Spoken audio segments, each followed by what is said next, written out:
and Tomi Oladipo. Thank you for joining us. U.S. drug giant Pfizer and its German partner BioNTech have applied for emergency authorization for their coronavirus vaccine in the United States. Now, the vaccine has performed well in initial safety trials, and based on that, the U.S. Food and Drug Administration could grant permission before testing is complete. Now, if it does, the first doses could be administered next month. For many people, the severe health and economic impacts of the pandemic mean a vaccine can't come soon enough. A small pub with a big history. It's 60 years of just stuff flying everywhere. The Albatross pub in California once hosted intellectuals of the free speech movement in the 60s. Today, it's shutting down for good due to the coronavirus pandemic. It's where people came, everybody came to hang out and talk, and it was a public space. It was a community space. It's a familiar story. Not just in the US, but all across the world. The lives of many have been upended by the pandemic. But on Friday, some good news. German drug developer BioNTech and its American partner Pfizer announced that they will be asking the US Food and Drug Administration for emergency approval of their COVID-19 vaccine. It comes after the companies posted promising results from an advanced trial. It showed a 94% success rate in adults over 65. And the fact that 8-9 months after the start of this project, we have readiness to manufacture and get approved for vaccines of this efficacy, definitely it is something that will redefine the industry. It will start the clock on a process that could see the vaccine approved for use in the US by mid-December. Once approved, distribution will become the focus, and there's a mixed response from Americans as to whether or not they will get the shot. Of course. Yeah, definitely. As soon as possible. Not really. Just because I don't even do the flu shot myself, just because of my immune system. That's been really good. I would, yes. Yes, I would. Not personally. I feel like it's everybody's own choice, you know, because not everybody agrees with vaccines. But experts don't want people getting too excited, stressing that the manufacture and distribution of the vaccine is a complex task and will take some time. I mean, even if we look about the 60-70% population in the world to be immunized to see the real impact of the vaccine, we are talking about 11 billion doses, and I don't think that one vaccine can be produced at the scale for immunization around the globe. BioNTech and Pfizer have also started applications in the UK and in Europe for use of their vaccine. Will we all soon be immunized? Let's ask John Campbell. He's a health analyst based in Carlisle in the UK. John, thank you for joining us. Now, thank you, Thomas. Let's begin by just looking at this application itself.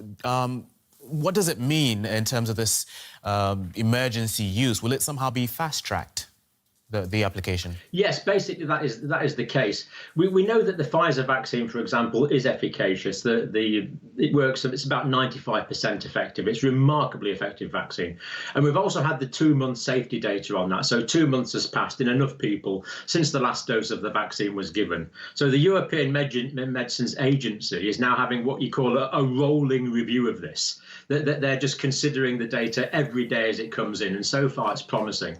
And I'm expecting the UK authorities to authorise it within the next week or so. The European agency, I really don't think will be far behind, and the Food and Drug Administration in the United States. And that basically means it's legal for practitioners to inject into people's arms. This is the legal authorisation we need. So I fully expect that people will be getting vaccinated and developing immunity to this in December. So I think we are, the light is well and truly at the end of the tunnel now. Now, the European Union has got 200 million doses of this Pfizer vaccine on the way, with an option on another 100 million. The problem is it does need quite a big, complicated cold chain. It has to be transported at -70 degrees centigrade. But the airlines are gearing up to this now, and it's being manufactured locally. It's being manufactured in Germany, Belgium, the United States, and it will cost about €20 a dose, we believe. So it's not the cheapest vaccine, but this is the first vaccine. Others are going to follow. The Moderna one won't be far behind.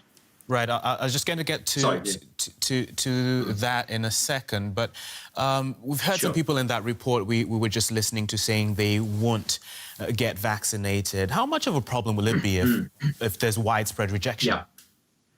Yeah, there's been a study in about 16 countries published in the journal Nature on this, and the highest acceptance rates for the vaccine are in China, and the lowest acceptance rates for the vaccine are in Russia. And Europe is kind of somewhere in between. So in most European countries at the moment, it's hovering about the 72% of people say they'd take the vaccine if it was offered immediately.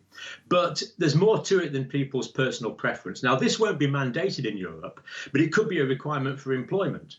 So, for example, airline workers might be told, well, you need a certificate of vaccination or you can't fly. Factory workers could be told you need a certificate of vaccination or you can't come in and mix with your colleagues in the factory.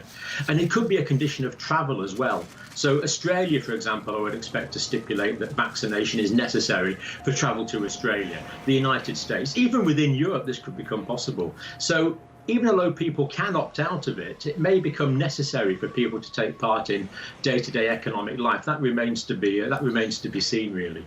Okay, and you've mentioned there are going to be multiple vaccines available.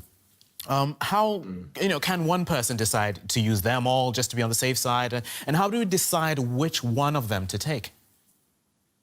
Well, basically, the vaccines we get to begin with will be the ones that's available. So for December, it'll be the Pfizer vaccine. Conceivably, the Moderna vaccine at the end of December. Certainly by January, I would expect that to be administered. So it's availability in particular areas. But over time, what we'll do is we'll develop a profile of what vaccine is best for what people, for what age group. Is a particular vaccine better for people with heart disease? Is a particular vaccine better for older people or for younger people? That data will come to light in time. But the big hope in this, Tommy, is the Oxford-AstraZeneca vaccine.